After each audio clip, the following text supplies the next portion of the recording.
Ah, he is box office, there's no doubt about it. Also box office is Eoghan Corry, Air and Travel magazine editor, because he will know of the unfunny side of this in terms of the disruption and flights cancelled. Good morning, Eoghan. What is happening today and yesterday? Yeah, yesterday, 1,500 flights overall. It will probably run, by my calculations, over 2,000 by the end of today. We lost 7 rotations today from Dublin Airport. 4 airlines affected, Ivan. Aer Lingus and Air France both fly to Paris, Charles de Gaulle. Paris was an exceptional case today. Ryanair lost the Nantes and the Beauvais flights, and Transavia lost the Orly flight this evening. So, and Ryanair lost to Nice as well. The way it works is the French air traffic control unions, and there are 3 of them, I'll go into that in a minute, they announced that they're going on strike. The DGAC, the French Civil Aviation Authority, calculates how many people will be on strike because they're dealing with 3 unions, and they say to the airlines, reduce your flights by this percentage. The airlines calculate, if you've got 2 flights to Nice, you cancel one of them, as happened. They were asked to cancel 50%. If you've got 10, you cancel 5. So the airlines decide. But then when the play begins, when the ball is thrown in yesterday, the cancellations grew. In Ryanair's case, they nearly more than double what they had calculated for in the first place. And as Michael has pointed out, overflights affected. We lost a Murcia rotation yesterday, even though Murcia is in Spain. So it's really, really difficult for airlines to cope with. And for passengers, a little bit easier, because the main message for passengers is it's the airline's problem.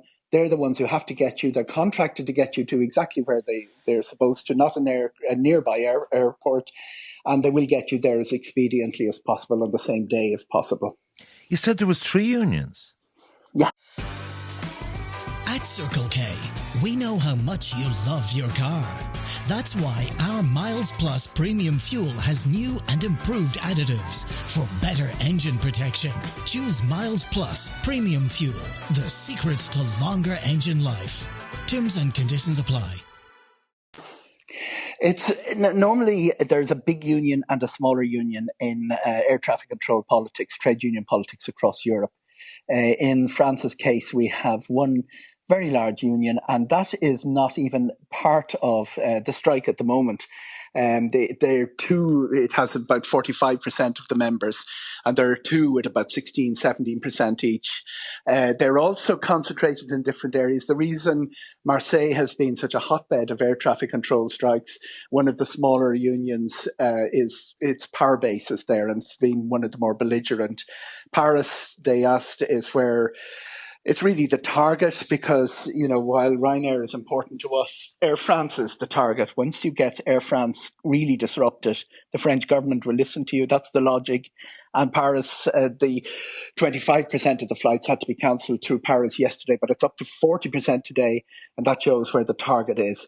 The 3 unions scenario is important in the history, in understanding the history of all this disruption, which, as Michael O'Leary says, comes up every summer. They sort of tag team. They're in competition for members. They're in competition for belligerence or for militancy. If one of them gets a deal, the other one says, I can get a better deal, and they go on strike to get it. And that means that you have a tag team of strike. When you finally got a deal with one of them, you might have the other 2 on your back. It's really, really complicated for the DGAC and the French trade union law. There's a long history of revolution in France.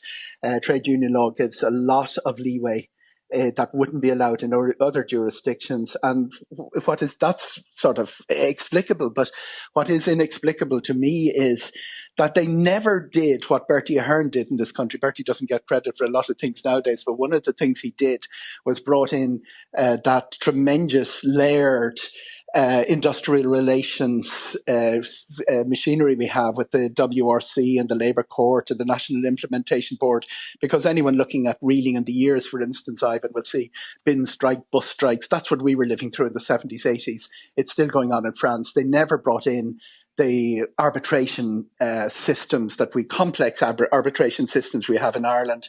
That's one of the calls by Airlines for Europe, the group to which Michael O'Leary belongs this morning.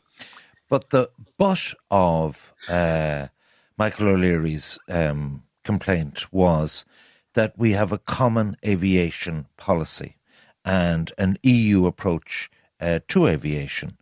Why is it that the Commission have allowed this to be an issue for a member state jurisdiction when it's so patently an international EU-wide governance?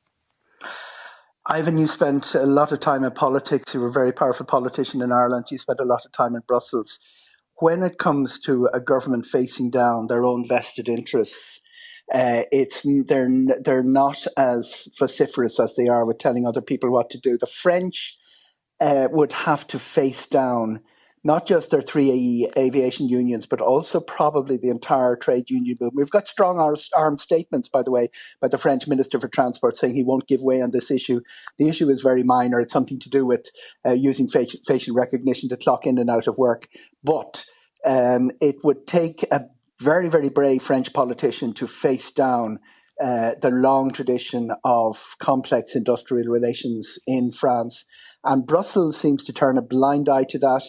They're very good at bringing in general pious policy. Everybody should do this, everybody should do that. But for instance, in my long years covering aviation, I've heard them talking about the single European sky, which would save lots of time for passengers, would actually be very, very good for saving emissions as well. It would reduce aviation emissions by about 20%. It's been talked about and talked about and talked about. But when it comes to the hard decision-making that politicians sometimes have to do, they aren't being made for whatever reason. Okay. So thing you do best, Eoghan, is the travel disruption.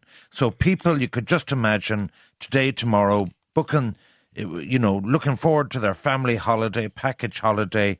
What's the story on the ground?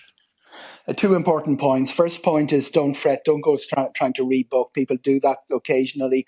It's really the airline's problem. They're going to get you to where you are supposed to go. I've heard of people that have flown into neighbouring countries, Geneva, and taken the wonderful train service or whatever, and that has worked for some people. But it's the airline will get you there as expediently as possible, and they're getting lots of practice thanks to the French air traffic control. Second point, we all have travel insurance. It covers us for wherever we go in the year, health, all of that stuff, lost bags. But there is an extra that you need to put onto it because it's not part of the normal travel insurance provided by the four major travel insurance providers in Ireland. There are lots more of them. It's flight disruption. Doesn't cost a lot more, about €6 to €10 extra. And that will look after situations where you have a strike in France or a fire in Heathrow or the English air traffic control system breaking down. It's very useful to have, particularly when there are knock-on expenses like car hire, hotels, events, sporting or entertainment events that are affected by a disruption such as this. Disruption is the new norm. The French air traffic control are going to be on strike all through the summer. They're going to pick busy days. We have another strike in Helsinki today at the airport. It's pretty much to be expected. Don't fret. The airline will sort it out. And for all the other little bits, make sure you have that flight disruption insurance. But you say all that. But I mean, like if you're planning to go out, say, on Friday or Saturday and it's put back a day, you're at the loss of your day's holiday in the apartment or the hotel or whatever. Big time. There's no, if you lose your day, there isn't a compensation element. If you do, there are alternatives being offered by some of the tour operators for rebooking for other dates. But it's the equivalent of a traffic jam causing you to miss your flight. It's one of those things that you got to really suck up. And if there's an expense element, such as the hotel bill or the car hire, or, as I said, flight disruption insurance is the thing to have. All right. All the latest, check it out with the airline seems to be the central point. It's their obligation to fix it for you. Ryanair going berserk, quite understandably. EU Commission sitting on their hand doing nothing, and it's the French disruption as usual. Eoghan Corry, Air and Travel Magazine editor, thank you.